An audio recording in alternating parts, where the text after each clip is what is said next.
പുതിയതിലേക്ക് സ്വാഗതം. LSS. അപ്പോൾ LSSലെ GK പോർഷനിൽ വരുന്ന കുറച്ച് കറണ്ട് അഫയേഴ്സ് ആണ് നമ്മൾ ഇന്ന് ഡിസ്കസ് ചെയ്യാൻ പോകുന്നത്. അപ്പോൾ ചോദ്യങ്ങളിലേക്ക്. LSSലെ കറണ്ട് അഫയേഴ്സ് ഏറ്റവും സിമ്പിൾ കറണ്ട് അഫയേഴ്സ് ആയിരിക്കും. അപ്പോൾ വളരെ സിമ്പിളായ കുറച്ച് ചോദ്യങ്ങൾ മാത്രം.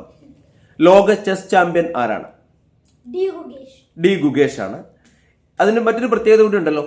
ലോകത്തെ ഏറ്റവും ചെറിയ ചെസ് ചാമ്പ്യൻ, ലോകത്തെ ഏറ്റവും പ്രായം കുറഞ്ഞ ചെസ് ചാമ്പ്യൻ ആണ് ഡി ഗുഗേഷ്. അദ്ദേഹം തോൽപ്പിച്ചത് ആരെയാണ്? ചൈനക്കാരനായ ഡിങ് ലിറനെ തോൽപ്പിച്ചു. ഒരു ചോദ്യം കൂടെ അതിനോട് ചേർത്ത് ചോദിക്കട്ടെ. ഇന്ത്യക്കാരനായ രണ്ടാമത്തെ ലോക ചെസ് ചാമ്പ്യനാണ് ഡി ഗുഗേഷ്. ആദ്യത്തെ ആൾ 5 തവണ ലോക ചെസ് ചാമ്പ്യനായ ഒരു ഇന്ത്യക്കാരനുണ്ടായിരുന്നു, വിശ്വനാഥൻ ആനന്ദൻ. ശരിയായ ഉത്തരവാണ്. അടുത്തത്, ഈ അടുത്ത കാലത്ത് നമ്മോട് വിട പറഞ്ഞ ഒരു സംഗീത മാന്ത്രികനാണ് ഉസ്താദ് സാക്കിർ ഹുസൈൻ. അദ്ദേഹം ഏത് സംഗീത ഉപകരണത്തിലായിരുന്നു പ്രശസ്തൻ? തബല. ശരിയായ ഉത്തരവാണ്. അദ്ദേഹത്തിന്റെ പിതാവും വളരെ പ്രശസ്തനായ ഒരു തബലിസ്റ്റ് ആയിരുന്നു. അറിയാമോ? ഉസ്താദ് അല്ലാ രഗാ ഖാൻ. ശരിയാണ്. എങ്കിൽ അടുത്ത ക്വസ്റ്റ്യൻ ചോദിക്കട്ടെ. ഈ അടുത്ത കാലത്ത് ടെസ്റ്റ് ക്രിക്കറ്റിൽ നിന്ന് വിരമിച്ച ഒരു ഇന്ത്യക്കാരന്റെ പേരിലാണ് ടെസ്റ്റ് ക്രിക്കറ്റിന്റെ ചരിത്രത്തിൽ ഏറ്റവും കൂടുതൽ പ്ലെയർ ഓഫ് ദ സീരീസ് 11 തവണ അവാർഡ് കിട്ടിയത്. ഒരു ക്രിക്കറ്റ് താരമാണ്. അതെ, ആർ അശ്വിനാണ്. ശരിയായ ഉത്തരവാണ്. 537 വിക്കറ്റും 6 സെഞ്ചുറിയും അദ്ദേഹം നേടിയിട്ടുണ്ട്. ഒറ്റ ചോദ്യം, ഇന്ത്യക്ക് വേണ്ടി ടെസ്റ്റ് ക്രിക്കറ്റിൽ ഏറ്റവും കൂടുതൽ വിക്കറ്റ് നേടിയ രണ്ടാമത്തെ ആളാണ് അശ്വിൻ. ഏറ്റവും കൂടുതൽ വിക്കറ്റ് നേടിയതിന്റെ റെക്കോർഡോ 619 വിക്കറ്റ് നേടിയ മറ്റൊരു ബൗളറുണ്ട്. അല്ല, ഇന്ത്യക്ക് വേണ്ടി ടെസ്റ്റിന്റെ ചരിത്രത്തിൽ ഏറ്റവും കൂടുതൽ വിക്കറ്റ് നേടിയത് അനിൽ കുംബ്ലെയാണ്. രവീന്ദ്ര ജഡേജയുടെ റെക്കോർഡ് എന്ന് പറയുന്നത് രാജ്യാന്തര ക്രിക്കറ്റിൽ 600 വിക്കറ്റ് നേടി എന്നുള്ളതാണ് കേട്ടോ. അത് ഒരുപാട് പേരുണ്ട്. ഓക്കെ, അടുത്ത ക്വസ്റ്റ്യൻ. മഹാത്മാഗാന്ധിയെ കുറിച്ചുള്ള മേക്കിംഗ് ഓഫ് മഹാത്മ എന്നൊരു സിനിമ, അതുപോലെ ജവഹർലാൽ നെഹ്റുവിന്റെ ഡിസ്കവറി ഓഫ് ഇന്ത്യ, നെഹ്റുവിന്റെ ഇന്ത്യയെ കണ്ടെത്തൽ, അത് ഭാരത് ഏക് ഗോജ് എന്നൊരു സീരീസ്, ഇതൊക്കെ ആക്കിയ ഒരു സംവിധായകൻ ശ്യാം ബെനഗൽ. എന്തുകൊണ്ടാണ് ഇപ്പൊ ചോദ്യം ചോദിക്കാൻ കാരണം? അദ്ദേഹം ഈ ജനുവരിയിലാണ് മരണപ്പെട്ടത്, അതുകൊണ്ടാണ്. അടുത്ത ചോദ്യം വളരെ കോമൺ, അറിയാവുന്നത്. ആരാണ് ഇപ്പോഴത്തെ കേരള ഗവർണർ? രാജേന്ദ്ര വിശ്വനാഥ് അർലേക്കർ. വീണ്ടും കറണ്ട് അഫയേഴ്സ് ആയതുകൊണ്ട് ചന്ദ്രയാൻ ദൗത്യം ഇന്ത്യ ആരംഭിക്കുന്നു. അതുപോലെ ഇന്ത്യയിൽ വിവരാവകാശ നിയമം വരുന്നു. ഗ്രാമീണ തൊഴിലുറപ്പ് പദ്ധതി ഇന്ത്യയിൽ വരുന്നു. ഇതിനൊക്കെ ഈ സമയങ്ങളിലെല്ലാം ഇന്ത്യയുടെ പ്രധാനമന്ത്രിയായിരുന്ന വ്യക്തി ഈ അടുത്ത കാലത്ത് അന്തരിച്ചു. ആരെക്കുറിച്ചാണ് ഞാൻ സംസാരിച്ചത്? മൻമോഹൻ സിംഗ്. ശരിയായ ഉത്തരവാണ്. നമ്മുടെ ഇന്ത്യയുടെ ദേശീയ ഫുട്ബോൾ ടൂർണമെന്റ് ആണ് സന്തോഷ് ട്രോഫി. ഇത്തവണത്തെ സന്തോഷ് ട്രോഫി മത്സരങ്ങൾ അവസാനിച്ചതേ ഉള്ളൂ. ആരായിരുന്നു ചാമ്പ്യൻ? ബംഗാളായിരുന്നു ചാമ്പ്യൻ. ഫൈനലിൽ കേരളത്തെയാണ് തോൽപ്പിച്ചത്. സന്തോഷ് ട്രോഫി മത്സരങ്ങൾ നടന്നത് എവിടെ വെച്ച്? ഹൈദരാബാദിലായിരുന്നു സന്തോഷ് ട്രോഫി മത്സരങ്ങൾ കേട്ടോ. ഈ അടുത്ത് ദേശീയ ഗെയിംസ് കഴിഞ്ഞിട്ടേ ഉള്ളൂ. അത് ഉത്തരാഖണ്ഡിലായിരുന്നു, അത് ഓർക്കുക. ഇനി ചോദിക്കുന്നത് ഹോർത്തൂസ് മലബാറിക്കസിനെ കുറിച്ചാണ്. ഹോർത്തൂസ് മലബാറിക്കസ് ഔഷധ സസ്യങ്ങളെ കുറിച്ചുള്ള ഏറ്റവും പ്രശസ്തമായ ഗ്രന്ഥമാണ്. അറിയാമല്ലോ കാര്യങ്ങൾ.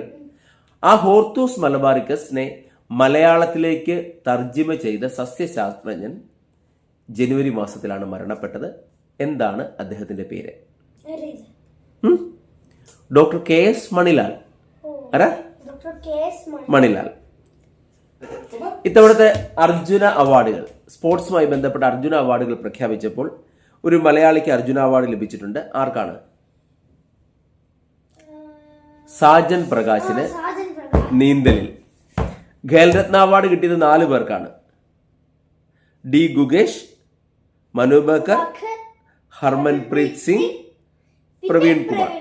4 പേർക്കാണ് കിട്ടിയത്. നിഷാൻ, ഇപ്പോഴത്തെ റിസർവ് ബാങ്ക് ഓഫ് ഇന്ത്യയുടെ ഗവർണർ ആരാണ്? സഞ്ജയ് മൽഹോത്ര. ശരിയായ ഉത്തരം. ഈ ഫെബ്രുവരി 9 മുതൽ 16 വരെ പമ്പ നദീതീരത്ത് ക്രൈസ്തവരുടെ ഏറ്റവും വലിയ മതസമ്മേളനങ്ങൾ ഒന്ന് കഴിഞ്ഞിട്ടേ ഉള്ളൂ. ഏതായിരുന്നു അത്? മാരാമൺ കൺവെൻഷൻ, പമ്പയുടെ തീരത്ത്. 2020 ഓർക്കുക, 2020 JC ഡാനിയൽ പുരസ്കാരം ലഭിച്ച ഒരു വ്യക്തി.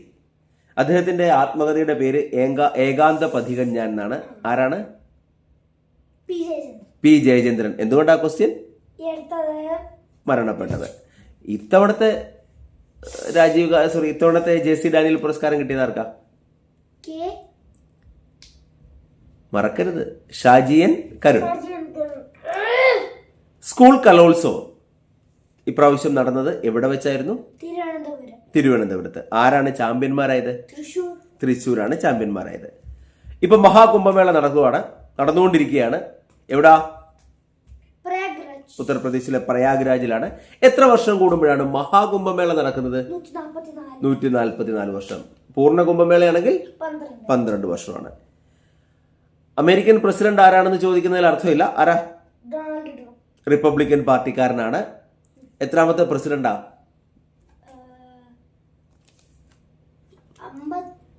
47ാമത്തെ പ്രസിഡന്റാണ് ഡൊണാൾഡ് ട്രംപ്. അദ്ദേഹം പരാജയപ്പെടുത്തിയത് ആരെ ഇലക്ഷനിൽ? കമല ഹാരിസിനെയാണ്. ബഹിരാകാശത്ത് ഏറ്റവും കൂടുതൽ സമയം നടന്നു എന്ന റെക്കോർഡ് ആർക്കാണ്? ഇന്ത്യൻ വംശജ കൂടിയായ സുനിത വില്യംസിന്. ഒരു ചോദ്യം കൂടി ചോദിക്കട്ടെ. ഇത്തവണ ബഡ്ജറ്റ് അവതരിപ്പിച്ചപ്പോൾ കേന്ദ്ര ധനകാര്യമന്ത്രിയായിരുന്ന നിർമ്മല സീതാരാമന് ഒരു പുതിയ റെക്കോർഡ് കൂടി കിട്ടി. എന്തായിരുന്നു എന്ന് പറയാമോ? തുടർച്ചയായി ഏറ്റവും കൂടുതൽ ബഡ്ജറ്റ് അവതരിപ്പിച്ച വ്യക്തിയാണ്. 8 തവണ തുടർച്ചയായിട്ട് 8ാമത്തെ ബഡ്ജറ്റാണ് നിർമ്മല സീതാരാമൻ അവതരിപ്പിച്ചത്. പക്ഷെ ഏറ്റവും കൂടുതൽ ബഡ്ജറ്റ് അവതരിപ്പിച്ചതിന്റെ റെക്കോർഡ് ഇപ്പോഴും മറ്റാർക്കോ ആണ്. ഒരു പഴയ പ്രധാനമന്ത്രിക്കാണ്, ധനകാര്യമന്ത്രിക്കായിരുന്നു, മൊറാർജി ദേശായി. 10 ബഡ്ജറ്റ്. ഓക്കെ, അപ്പോൾ ഇന്നത്തെ വീഡിയോ നിർത്തുകയാണ്. അതിനു മുമ്പ് ഒരു കാര്യം കൂടി. നമ്മളിപ്പോൾ LSSന് വേണ്ടി കൊച്ചു കറണ്ട് അഫയേഴ്സ് ആണ് പഠിച്ചത്.